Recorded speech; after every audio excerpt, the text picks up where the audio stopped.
You're sitting there watching the screen, heart pounding, because the chemistry between the hero and the woman is undeniable. It's electric, magnetic, the kind of connection you don't see every day.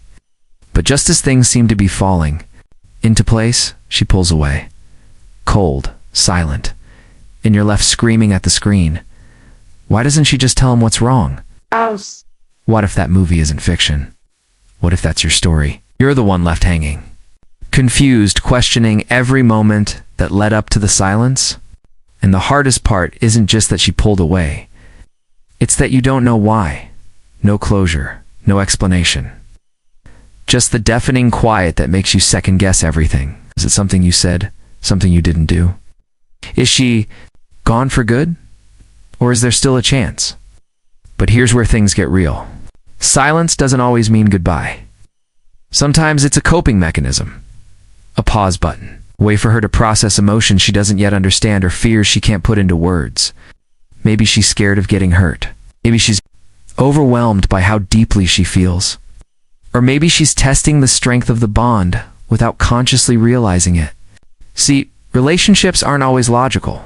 They're layered, unpredictable, emotionally charged. I've been through it. So have my closest friends. And every time, that silence felt like a cliffhanger till the story picked up again in ways we didn't expect. The truth is, not all distance means disinterest, and not every pause means it's over.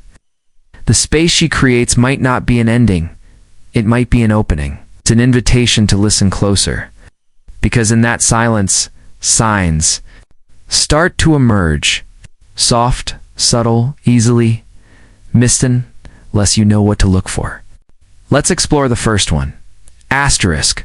When someone starts bringing up old memories, it's never just for the sake of nostalgia. It's emotional breadcrumbing. It means they're thinking about the past not as something closed, but as something unfinished. When she texts you a photo from that goofy weekend road trip or casually says, "Remember that time we got caught in the rain?" That's not small talk. That's her dipping her toe back into the emotional current you both shared. It's a subtle way of saying, I'm still connected to what we had. People don't revisit memories they've buried. They revisit the ones they secretly want to relive. A friend of mine, Mike, told me how his ex randomly sent him a picture of their old dog with the caption, "He still hates the vacuum, by the way." Out of nowhere, no context. But the moment he saw it, he knew it wasn't about the dog. It was about everything that came with it. The apartment, the shared routines, the feeling of home. Psychologists say shared nostalgia is a coping tool. It's how we reconnect with comfort during emotional uncertainty. And when that comfort is tied to a person, bringing up those moments becomes an indirect way of reaching out. It's a signal. I'm remembering what we had and maybe I miss it more than I want to admit. These moments often surface during emotional triggers, holidays, birthdays, even random songs on a playlist.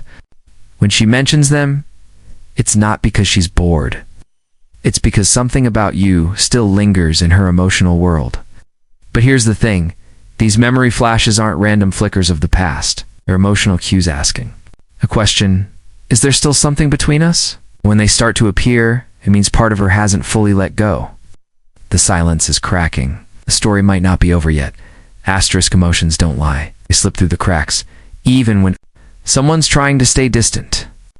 When a woman pulls away but then starts showing strong emotions and sadness, frustration, it means something deeper is still alive beneath the silence. People who are truly done usually go numb, indifferent, but when she reacts emotionally, she's still invested in some way. I've seen it happen more times than I can count. A friend of mine, Jason, got a message from his ex laced with irritation after he posted a photo with another girl. She had no right to be upset, but it was, he told me, it didn't even make sense. She broke up with me. But the jealousy in her words said something she wasn't ready to admit. That's the paradox. When emotions rise, they expose the truth. The heart hasn't moved on. And then, sometimes something even more powerful happens. Apology. Real one. Not the casual, sorry if I hurt you, but the raw, vulnerable kind that comes from deep regret. Those aren't easy to give. They require humility, honesty, and the courage to admit you were wrong. If she offers you that kind of apology, it's not about obligation. It's about reconnection, and it means she's been thinking, replaying, hurting. Lisa, a close friend, once told me she couldn't sleep for days after walking away from someone she loved without a proper goodbye. I didn't even miss the relationship at first, she said. I just couldn't live with the guilt of not saying what needed to be said. When someone apologizes like that, it's not just about cleaning up the past, it's about opening a door to a different kind of future. But even deeper than words are the habits that begin to return. And when those show up again, something real is shifting. Asterisk, there's something deeply personal about the small, consistent rituals to people share in a relationship. A morning text, a shared coffee order, nickname only the two of you use. These aren't just routines, they're emotional fingerprints. When she starts slipping them back into your life after pulling away, it's not an accident. It's a sign she's feeling the pull of what you had. I've seen women slowly reintroduce those little habits. It's like dropping a good luck today message before an important meeting or randomly sending a meme that only makes sense if you were there.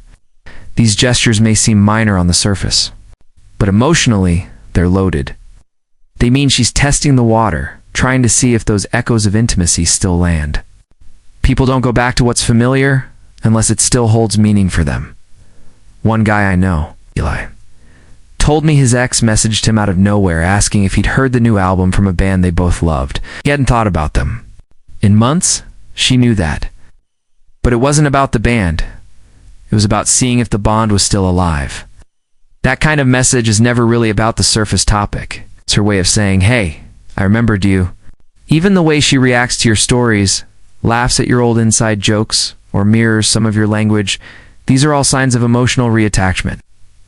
She may not be ready to jump back in fully, but she's orbiting again, drawn to the gravity of connection. And just like that, you're not dealing with silence anymore. You're dealing with signs, intentional ones. Quiet invitations to respond, to remember, and maybe to rebuild. Because when those echoes start returning, something inside her still believes in what you had. Asterisk.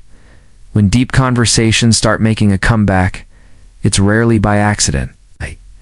You know the kind of late night talks that used to stretch in too early? Morning, where you'd share dreams, regrets, fears, and the stuff most people never get to hear. If she's starting to ask those kinds of questions again, it means she's not just trying to pass time. She's trying to feel something real again. A friend of mine, Alex, told me how his ex began texting him out of nowhere, asking about his plans, his goals, even his childhood stories. It felt random at first until he realized she was searching for the connection they once had. That type of curiosity isn't casual, it's intentional. It's a soft return to emotional intimacy. These conversations are how people feel safe again. It's not about flirting, it's about depth. She wants to know if the man she once opened up to is still there. It's like checking the foundation of an old house before stepping inside again.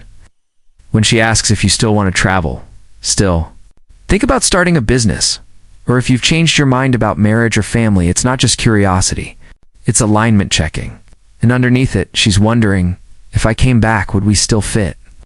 Aristotle once said the ultimate goal of life is eudaimonia, to live with meaning and purpose. These conversations aren't just about feelings, they're about whether a meaningful life still includes you. That's why they matter. Sometimes after all the silence and confusion, the willingness to have those talks again is the clearest sign she's still emotionally connected. Because when someone chooses to engage with the deepest parts of you again, it means they never fully walked away. They just needed time to find their way back to those parts of themselves that still remember what you meant.